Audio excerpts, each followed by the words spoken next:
5 taona niteraky safidy satria no tsy fahafantarako na bevoka classe de seconde teny amin'ny lycée. Le megna tsy raha itsoko izy efa bolagna tamin'izay le nijano fianaragna. Sarotra ty mitezajaja amin'ny tegna mianatsy sady mbô kelikely satria mbô tokony hilalao tahaka azy ary mbola tokony hianatsy. Nzay tegna magnentina mategna magnisy bolozy zao le tena magniry handeha koa fe engageva izany tsy afaka hanao akory fa maintsy magnabe azy amin'ny ty raha niazo tegna.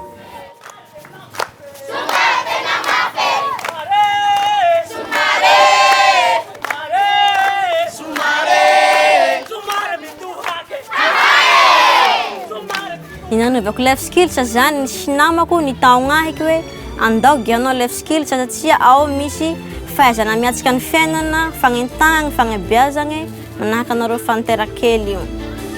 Le niditra miarao sa tapa-kevitra ny soratsagnarana. Tsara toaka mba mifakafantsagnaran he zany tikany.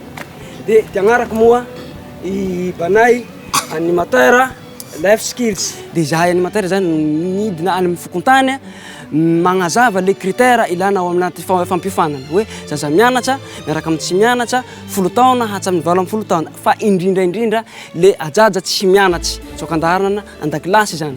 De ao anaty le fampifanana zany dia ravahina kilalao na animation fifampiresana fa fanankalozakevitsy ao amin'ny tanora zany.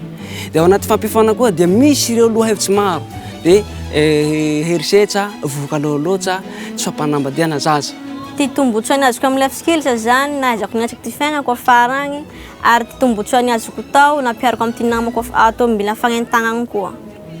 Hoe tsy mila manao bevoka aloha mivôla amin'ny 10 taona toa ahy satria ratsy teraka aloha loatra ary mbola tokony hianatra mbo tokony hilalao. Le amizao raho miezaky hagnatsara ty fiainako ary nagnampy koa programme life skills hahaizako hiatriky ty fiainako ary miezaky raho mba ho sage-femme ari janako koa zako mba ho flop république. Oh là là! Oh là là! Oh là là!